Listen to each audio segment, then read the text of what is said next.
세상이 무너져 내리는 기분을 상상해 본 적이 있으신가요? 지금까지 우리가 믿어왔던 모든 가치와 선과 악의 명확한 기준이 하루아침에 연기처럼 사라져버린다면 말입니다. 미체는 바로 이 지점을 신은 죽었다라는 짧고도 강렬한 문장 하나로 요약했습니다. 이건 단순히 종교에 대한 부정이거나 어떤 승리의 선언이 아니었어요. 오히려 우리를 지탱해주던 거대한 정신적 기둥이 뽑혀나갔을 때 마주하게 되는 그 캄캄한 허무의 구멍을 가장 먼저 발견한 자의 비명에 가까웠습니다. 절대적인 기준이 사라진 세상에서 인간은 도대체 무엇을 붙잡고 살아가야 하는가? 라는 이 거대한 질문이 근대 유럽의 심장을 강타하기 시작한 거죠. 모두가 방향을 잃고 비틀거리던 그때, 정작 이 무시무시한 예언을 던진 니체 본인의 삶은 그야말로 참혹함 그 자체였습니다. 천재적인 재능으로 20대에 이미 대학 교수가 되었지만 그의 육체는 그 천재성을 시기라도 하듯 처참하게 무너져 내리고 있었거든요. 머릿속에서는 끊임없이 턴둥이 치는 것 같은 극심한 편두통이 하루에도 수십 번씩 그를 괴롭혔고, 책 한 페이지를 제대로 읽기 힘들 정도로 시력은 급격히 나빠져 앞이 흐릿해져만 갔습니다. 한 번 발작이 시작되면 며칠 동안 구토를 멈추지 못했고, 어두운 방 안에 커튼을 치고 누워 죽음만을 생각해야 하는 날들이 이어졌습니다. 결국 30 중반이라는 젊은 나이에 그는 화려했던 바젤 대학의 교수직을 내려놓고 정처 없는 방랑의 길을 떠나게 됩니다. 명예도, 수입도, 안정적인 삶의 터전도 모두 잃어버린 채 낡은 가방 하나만을 들고 유럽의 기차역을 전전하는 신세가 된 거죠. 사람들은 그가 이제 끝났다고 생각했습니다. 육체적으로나 정신적으로나 다시는 일어설 수 없는 폐인이 되었다고 말이죠. 그런데 이 비참한 운명에 처한 남자가 마지막으로 발길을 옮긴 곳이 있었습니다. 바로 해발 6000피트, 구름이 발 아래로 흐르고 만년설이 햇빛에 반짝이는 스위스의 고지대, 질스 마리아였습니다. 왜 하필 그 척박하고 외딴 곳이었을까요? 몸 하나 가누기 힘든 환자가 왜 그 험준한 바위산들이 늘어선 엔가딘 계곡으로 들어갔느냐는 겁니다. 그건 니체에게 있어 그곳이 단순한 요양지가 아니었기 때문입니다. 그는 알고 있었어요. 자신이 마주한 이 지독한 육체적 고통과 시대가 마주한 허무주의라는 거대한 괴물을 이겨내기 위해서는 세상의 시끄러운 소음으로부터 완전히 단절된 오직 자신만이 존재하는 절대적 고독이 필요하다는 사실을 말이죠. 질스 마리아의 공기는 차갑고 투명했습니다. 그곳의 바람은 인간의 비굴한 감정이나 나약한 위로 따위를 단숨에 날려버릴 만큼 강렬했죠. 니체는 그곳에서 아주 작은 하숙방을 하나 빌렸습니다. 가구라고는 낡은 침대와 흔들리는 책상 하나가 전부인 마치 감옥과도 같은 좁은 방이었지만 그에게는 그곳이 세상을 뒤집어 엎을 사상을 벼러내는 가장 뜨거운 대장간이 되었습니다. 그는 매일같이 지팡이를 짚고 산책길에 올랐습니다. 눈이 제대로 보이지 않아 발을 헛디디면서도 한 손에는 수첩을 쥐고 머릿속으로 쏟아지는 생각들을 정리해 나갔죠. 그는 사람들에게 잊혀지는 것을 두려워하지 않았습니다. 오히려 나를 이해하지 못하는 자들로부터 멀어지는 것을 축복으로 여겼습니다. 우리가 흔히 말하는 외로움과 니체가 선택한 고독은 질적으로 완전히 다른 것이었거든요. 외로움은 누군가 곁에 없어서 느끼는 결핍이지만 니체의 고독은 스스로를 더 높은 곳으로 끌어올리기 위한 일종의 영적인 훈련이었습니다. 사람들 틈에 섞여 있으면 남들의 시선에 맞춰 생각하게 되고 대중의 도덕에 길들여질 수밖에 없으니까요. 니체는 그 6000피트의 희박한 공기 속에서 비로소 인간이 가진 모든 껍데기를 벗겨내기 시작했습니다. 도덕, 종교, 관습, 그리고 자기 자신에 대한 연민까지도요. 그는 이 고립된 공간에서 스스로에게 물었습니다. 인간은 자기 자신을 뛰어넘을 수 있는 존재인가? 이 지독한 고통마저도 내 삶의 가장 찬란한 축제로 바꿀 수 있는가? 질스 마리아의 그 깊은 정적 속에서 니체는 점차 인간 이상의 존재, 즉 초인의 형상을 그려나가기 시작합니다. 장엄한 자연 앞에서 한없이 작아지는 인간이 아니라 그 대자연의 거대함과 맞설 수 있는 강력한 의지를 가진 존재를 말이죠. 그가 산책하던 그 숲길과 호숫가에는 여전히 그가 남긴 고뇌의 흔적들이 서려 있습니다. 특히 실바플라나 호수 근처를 걷던 어느 날, 니체는 거대한 피라미드 모양의 바위 앞에서 걸음을 멈추게 됩니다. 그리고 그 순간 그의 머릿속을 번개처럼 스치고 지나간 운명적인 생각이 하나 있었습니다. 그건 지금까지 그가 고민해왔던 모든 사상의 퍼즐을 단번에 맞춰버리는 아주 위험하고도 경이로운 통찰이었습니다. 그 사상의 이름은 바로 영원회귀였습니다. 우리가 지금 살고 있는 이 삶이 토씨 하나 틀리지 않고 영원히 반복된다는 가설 말이죠. 지금 여러분이 내뱉는 한숨, 누군가에게 건네는 사소한 농담, 심지어 지금 이 영상을 보고 있는 이 순간까지도 이미 과거에 수없이 반복되었고 앞으로도 영원히 되풀이될 것이라는 이 무시무시한 생각 말입니다. 니체는 이 영원회귀라는 개념을 단순히 머릿속에서 지어낸 철학적 이론으로 받아들인 게 아니었어요. 그건 그에게 있어 온몸에 피가 거꾸로 솟구치는 것 같은 거대한 실존적 공포이자 전율이었습니다. 한번 상상해 보십시오. 어느 깊은 밤, 아주 고독한 순간에 어떤 악마가 여러분을 찾아와 이렇게 속삭인다고요. 네가 지금 살고 있고 지금까지 살아온 이 삶을 너는 다시 한번 그리고 무수히 반복해서 살아야만 한다. 거기에는 어떤 새로운 것도 없을 것이고 모든 고통과 모든 기쁨, 모든 사소함과 거대함이 똑같은 순서와 똑같은 모습으로 너에게 다시 돌아올 것이라고 말이죠. 여러분이 겪었던 그 찜찍한 실패와 이별, 밤잠을 설치게 했던 그 치욕스러운 기억들, 그리고 사랑하는 사람을 떠나보냈던 그 가슴 미어지는 슬픔까지도 영원히 마침표 없이 반복된다는 겁니다. 이 이야기를 들었을 때 여러분은 어떤 반응을 보이겠습니까? 바닥에 엎드려 자신에게 이런 말을 한 악마를 저주하며 이를 갈게 될까요? 아니면 이런 끔찍한 소식을 전해준 그 악마를 향해 당신은 신입니다. 나는 이보다 더 신성한 이야기를 들어본 적이 없습니다. 라고 외칠 수 있을까요? 니체는 이 사상을 가리켜 가장 무거운 무게라고 불렀습니다. 인간이 짊어질 수 있는 그 어떤 짐보다도 이 영원히 반복되는 삶이라는 굴레가 우리를 짓누르는 가장 거대한 압박이라는 뜻이었죠. 보통 사람들에게 이 생각은 구원 없는 지옥이나 다름없었습니다. 어차피 똑같이 반복될 삶이라면 우리가 애쓰며 살아갈 이유가 어디 있겠느냐는 허무에 빠지기 십상이죠. 하지만 니체는 이 지점에서 전혀 다른 방향을 바라봤습니다. 그는 이 영원회귀라는 거대한 거름망을 통해서 진짜 강한 인간과 나약한 인간을 구분해내고자 했거든요. 나약한 인간은 이 반복의 굴레 앞에서 무너져 내립니다. 왜 내 삶은 이 모양인가? 왜 이 고통이 끝나지 않는가? 라며 절규하고 결국 스스로를 포기해버리죠. 하지만 니체가 꿈꿨던 새로운 인간, 즉 초인은 달랐습니다. 초인은 이 끔찍한 반복의 가능성을 오히려 자기 삶을 단련하는 가장 뜨거운 용광로로 삼습니다. 만약 내 삶이 영원히 반복된다면 나는 지금 이 순간을 어떻게 살아야 하는가? 내가 지금 선택하는 이 행동이 영원히 되풀이되어도 좋을 만큼 가치 있고 당당한 것인가? 이 질문은 우리 삶의 모든 순간을 극한의 긴장감 속으로 몰아넣습니다. 대충 살고 남들 하는 대로 따라가고 적당히 타협하며 살아가는 태도는 이 영원회귀의 무게 앞에서 견딜 수 없게 되거든요. 니체는 질스마리아의 그 차가운 바람 속에서 자신의 육체를 갉아먹는 고통을 떠올렸습니다. 매일같이 찾아오는 구토와 두통, 앞이 보이지 않는 어둠 속에서의 사투, 이 모든 지옥 같은 순간들이 만약 영원히 반복된다고 해도 나는 내 삶을 사랑할 수 있는가? 그는 스스로에게 이 잔혹한 질문을 던졌고 그 대답을 찾기 위해 필사적으로 매달렸습니다. 그가 본 것은 이 거대한 운명의 무게를 견디지 못하고 바스러져가는 현대인들의 나약함이었어요. 사람들은 삶이 고통스러울 때마다 내세의 천국을 꿈꾸거나 혹은 죽음 이후의 안식을 기다리며 현실을 회피하곤 하죠. 하지만 니체는 그런 모든 도피처를 불태워버렸습니다. 도망칠 곳은 없다. 죽음조차 너를 이 반복에서 구원해주지 못한다. 라고 선언한 셈이니까요. 이건 그야말로 벼랑 끝으로 인간을 밀어붙이는 철학이었습니다. 오직 지금 이 순간, 이 땅 위의 삶만이 유일한 진실이며 그 진실이 영원히 반복된다는 것을 인정하라는 압박이었죠. 그렇다면 도대체 어떤 인간이 이 무시무시한 운명의 수레바퀴를 정면으로 응시할 수 있을까요?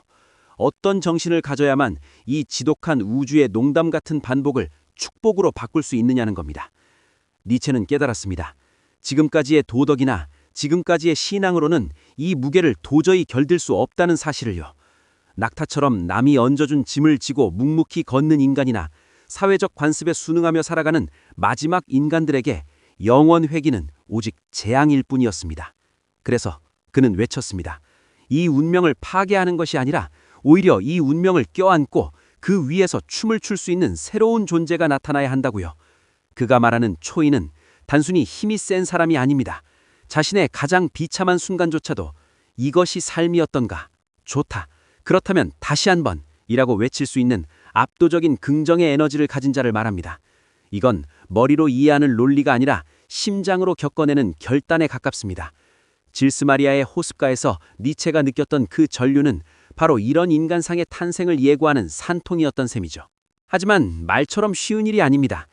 당장 우리 앞에 놓인 천실의 고통을 긍정하는 것도 힘든데 그것이 영원히 반복된다는 사실을 어떻게 받아들일 수 있겠어요? 여기서 니체는 아주 독특하고도 강렬한 비유를 하나 들어줍니다. 그의 책 차라투스트라는 이렇게 말했다에 등장하는 아주 귀괴하고도 상징적인 장면 하나가 있는데요. 그것은 바로 한 젊은 목자가 입을 벌린 채 바닥에 쓰러져 괴로워하고 있는 장면입니다. 그의 목구멍에는 굵고 검은 뱀 한 마리가 깊숙이 박혀 있었습니다. 뱀은 목자의 목을 꽉 조이고 있었고 목자는 숨이 막혀 얼굴이 새파랗게 질린 채 발버둥을 치고 있었죠. 차라투스트라는 그 끔찍한 광경을 보고 외칩니다. 깨물어라. 그 뱀의 머리를 깨물어라 라고 말이죠. 절체절명의 순간 목자는 차라투스트라의 외침대로 뱀의 머리를 힘껏 깨물어 멀리 내뱉어버립니다. 그러자 놀라운 일이 벌어집니다. 뱀을 뱉어낸 목자가 자리에서 벌떡 일어나더니 이 세상 그 누구도 들어본 적 없는 아주 눈부시고 경이로운 웃음을 터뜨리기 시작한 겁니다. 그는 더 이상 평범한 인간이나 목자가 아니었습니다. 빛에 둘러싸인 존재, 스스로를 구원한 존재로 완전히 탈바꿈해 있었죠. 이 비유에서 목구멍을 파고든 검은 뱀은 우리를 질식하게 만드는 허무주의와 삶이 영원히 반복된다는 그 지독한 공포를 상징합니다. 그리고 그 뱀의 머리를 스스로 깨물어버린 행위는 자신의 운명을 짓누르는 모든 무게를 자기 힘으로 극복해낸 결단을 의미하죠. 니체는 이 목자의 웃음을 통해 자신이 그토록 갈구했던 초인의 이미지를 우리에게 보여줍니다. 우리가 여기서 반드시 짚고 넘어가야 할 사실이 하나 있습니다. 보통 초인이라고 하면 쫄쫄이를 입고 하늘을 날아다니는 슈퍼맨이나 압도적인 힘으로 세상을 지배하는 영웅을 떠올리기 쉽잖아요. 하지만 니체가 말하는 초인, 즉 위버맨쉬는 그런 생물학적이거나 물리적인 강함과는 아무런 상관이 없습니다. 그것은 철저하게 정신적인 진화를 뜻하는 개념입니다. 기존의 모든 가치와 도덕이 무너져 내린 허무의 폐허 위에서 남이 정해준 길이 아니라 스스로 새로운 가치를 창조해낼 수 있는 입법자 같은 존재를 말하는 거죠. 니체는 이 초인으로 나아가는 인간의 정신적 성숙 과정을 아주 유명한 세 가지 비유로 설명합니다. 그 첫 번째 단계가 바로 낙타입니다. 낙타는 아주 무거운 짐을 지고 뜨거운 태양이 내리쬐는 사막을 묵묵히 걸어가는 존재죠. 이 단계의 인간은 너는 마땅히 해야 한다라는 외부의 명령에 순종합니다. 사회적 관습, 종교적 교리, 부모님의 기대, 그리고 세상이 정해놓은 성공의 기준들 말이죠. 이들은 스스로 질문하기보다는 주어진 짐을 얼마나 성실하게 버티고 짊어지느냐에 자신의 가치를 둡니다. 우리 주변에서도 이런 낙타의 모습을 참 많이 볼 수 있습니다. 남들이 가는 대학에 가고 남들이 좋다는 직장에 들어가고 남들처럼 가정을 꾸려야 한다는 그 무거운 의무감에 짓눌려 살아가잖아요. 인내하고 견디는 것은 훌륭한 미덕이지만 거기에는 자신만의 의지가 빠져 있습니다. 하지만 어느 순간 낙타는 끝없는 사막의 고독 속에서 문득 깨닫게 됩니다. 이 무거운 짐들이 사실은 내 것이 아니었다는 사실을요. 그때 낙타는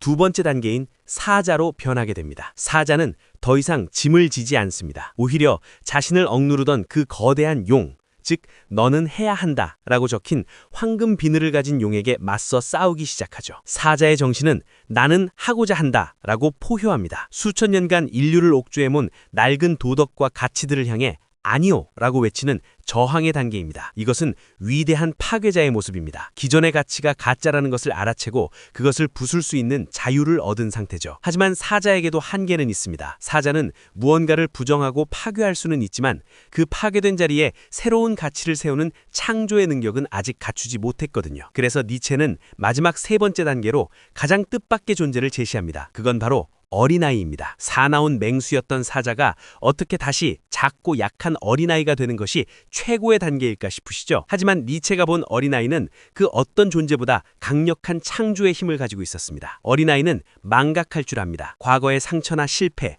혹은 복수심에 사로잡히지 않고 오직 지금 이 순간에만 온전히 몰입하죠. 어린아이에게 세상은 하나의 거대한 놀이터이고 삶은 그 자체로 즐거운 유희입니다. 누가 시켜서가 아니라 그저 즐거워서 스스로 새로운 놀이규칙을 만들고 그 안에서 순수하게 긍정하며 살아갑니다. 니체는 말합니다. 성스러운 긍정을 위해서는 어린아이가 되어야 한다라고요. 자기 삶을 하나의 예술작품처럼 여기고 매 순간을 새로운 시작으로 받아들이는 그 천진난만한 태도, 그것이 바로 영원히 반복되는 고통스러운 삶조차 좋다, 다시 한번 이라고 외치며 축복으로 바꿀 수 있는 초인의 핵심입니다. 결국 니체가 말하는 초인은 완성되어 멈춰있는 결과물이 아닙니다. 그것은 인간이 끊임없이 도달하고자 애쓰는 극복의 과정 그 자체를 의미합니다. 그는 인간을 가리켜 동물과 초인 사이에 놓인 밧줄이라고 불렀습니다. 그것도 아주 깊고 위험한 심연 위에 아슬아슬하게 걸려있는 밧줄 말이죠. 우리는 짐승 같은 본능에 머물러 있을 수도 있고 아니면 저 반대편의 초인을 향해 나아갈 수도 있습니다. 여기서 중요한 건 우리가 지금 어디에 서 있느냐가 아니라 어느 방향으로 발을 내딛고 있느냐는 겁니다. 니체는 우리가 이 밧줄 위에서 뒤를 돌아보거나 두려움에 멈춰 서 있는 것을 가장 경계했습니다. 매일의 나를 부정하고 어제의 나보다 조금 더 나은 존재가 되기 위해 자기 자신을 끊임없이 깨부수는 망치질을 멈추지 않는 것, 그 고통스러운 과정을 기꺼이 받아들이는 태도가 초인으로 향하는 유일한 길이기 때문이죠. 이것은 단순히 성공을 꿈꾸는 자기개발과는 차원이 다릅니다. 세상이 정해준 기준에 나를 끼워 맞추는 게 아니라 오직 나만의 입법자가 되어 내 삶의 의미를 단 한 뼘이라도 더 넓혀가려는 치열한 투쟁에 가깝습니다. 질스 마리아의 그 고독한 길을 걸으며 니체가 꿈꿨던 것은 어떤 시련이 와도 꺾이지 않는 강철 같은 의지를 가진 인간의 탄생이었습니다. 그리고 이런 치열한 자기 극복의 중심에는 니체가 평생을 바쳐 강조했던 한 가지 결정적인 태도가 자리를 잡고 있습니다. 그것은 바로 자신의 고통을 창조의 재료로 삼는 지독할 정도의 정직함입니다. 생각해보면 참 역설적이지 않나요? 그 누구보다 강인한 인간인 초인을 외쳤던 니체였지만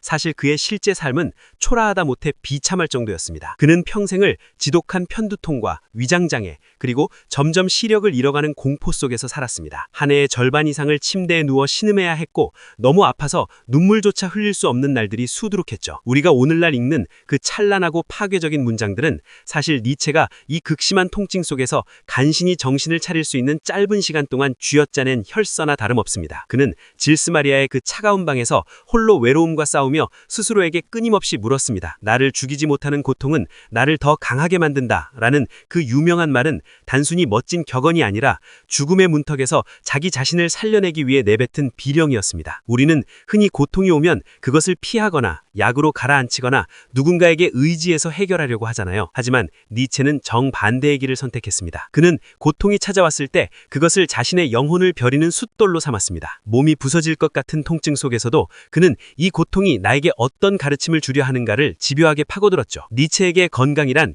단순히 병이 없는 상태가 아니라 매일매일의 질병을 극복하고 다시 일어서는 위대한 건강을 의미했습니다. 이것이 바로 오늘날 우리에게 던지는 초인의 첫 번째 메시지입니다. 내 삶을 가로막는 장애물이나 나를 힘들게 하는 시련들을 재수없는 사건으로 치부하지 말고 나라는 인간을 더 단단하게 비전을 조각칼로 받아들이라는 겁니다. 현대를 살아가는 우리들의 모습은 어떤가요? 니체가 그토록 경계했던 마지막 인간의 모습과 너무 닮아있지는 않은지 돌아보게 됩니다. 니체는 초인의 반대 개념으로 마지막 인간을 제시했는데요. 이들은 그저 안락함과 편안함만을 추구하며 위험한 도전보다는 보장된 안전을 선택하는 사람들입니다.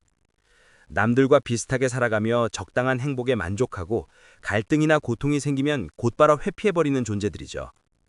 그들은 우리는 행복을 찾아냈다라고 말하며 눈을 깜빡거리지만 그 눈 안에는 어떠한 창조적 열망도 삶에 대한 뜨거운 의지도 들어있지 않습니다. 무료함을 달래기 위해 자극적인 구경거리를 찾고 SNS 속 타인의 삶과 나를 비교하며 시기하거나 혹은 그들의 인정을 받기 위해 내 소중한 시간을 낭비하곤 하죠. 니체는 이런 삶이야말로 인간이 가질 수 있는 가장 비굴하고 허무한 상태라고 경고했습니다. 만약 여러분이 지금 일상의 허무함에 빠져 있다면 혹은 내가 무엇을 위해 이렇게 사는지 갈 길을 잃었다면 지금 바로 그 자리에서 니체의 망치를 들어야 합니다. 그 망치로 가장 먼저 깨부수어야 할 것은 남들이 그러니까 나도 그래야 한다라는 그 비겁한 안도감입니다. 초인이 된다는 건 대단한 업적을 남기는 게 아닙니다. 오늘 아침 이불 속의 안락함을 박차고 일어나는 그 작은 의지에서부터 시작되는 거죠. 하기 싫은 공부를 하거나 괴로운 업무를 처리할 때 왜 나만 이렇게 힘들까라고 한탄하는 대신 이 상황이 나를 어떻게 성장시키고 있는가를 스스로 결정하는 겁니다. 세상이 정해놓은 가치관에 나를 끼워 맞추는 낙타의 삶을 거부하고 안주하려는 나 자신을 향해 아니요 라고 외치는 사자의 용기를 내는 순간 우리는 비로소 초인의 밧줄 위에 첫 발을 내딛게 됩니다. 물론 그 과정은 결코 부드럽거나 달콤하지 않을 겁니다. 오히려 살점이 떨어져 나가는 것 같은 아픔이 동반될 수도 있죠. 니체는 말했습니다. 그대의 영혼 속에 있는 영웅을 저버리지 마라. 그대의 최고의 희망을 거룩하게 간직하라 라고요. 우리 안에는 모두 지금의 나보다 더 높은 곳으로 나아가려는 권력 의지가 숨어 있습니다. 여기서 말하는 권력은 남을 지배하는 힘이 아니라 자기 자신을 지배하고 극복하는 힘입니다. 어제의 나보다 조금 더 깊게 생각하고 어제보다 조금 더 뜨겁게 사랑하며 내 삶에 닥친 비극조차 나만의 색깔로 채색해 나가는 창조적 에너지 말이죠. 니체는 질스마리아의 그 혹독한 겨울을 견뎌내며 결국 그 에너지를 폭발시켰습니다. 그는 자신의 비참한 운명을 저주하는 대신 그 운명과 정면으로 맞서 싸워 이겼습니다. 이제 우리는 이 질문에 답해야 합니다. 내 삶이 영원히 반복된다고 해도 나는 지금 이 순간을 다시 선택할 수 있는가? 내가 겪는 이 고통과 눈물, 그리고 이 지독한 고독까지도 좋다, 다시 한번 이라고 외치며 끌어안을 수 있는가? 이것은 단순히 견디는 것을 넘어 내게 주어진 모든 운명을 적극적으로 사랑하는 단계로 나아가는 일입니다. 나를 파괴하러 온 운명을 오히려 나의 가장 친한 친구로 만드는 기적 같은 연금술이죠. 니체는 이 경이로운 태도를 일컬어 자신의 철학에서 가장 핵심적인 단어 하나로 정의했습니다. 삶의 모든 슬픔과 기쁨, 고뇌와 환희를 단 하나도 빠짐없이 긍정하며 그 모든 것이 어우러진 내 삶의 주인으로 우뚝 서는 법. 질스마리아의 고독한 산책자가 그토록 전하고 싶었던 마지막 비밀, 고통스러운 삶을 가장 눈부신 축제로 바꾸는 그 마법 같은 주문, 운명에 대한 이야기가 이제 시작됩니다. 다음 시간에는 니체 철학의 정점이자 우리 삶을 송두리째 바꿔놓을 거대한 외침, 아모르 파티의 진짜 의미를 함께 찾아 떠나보겠습니다.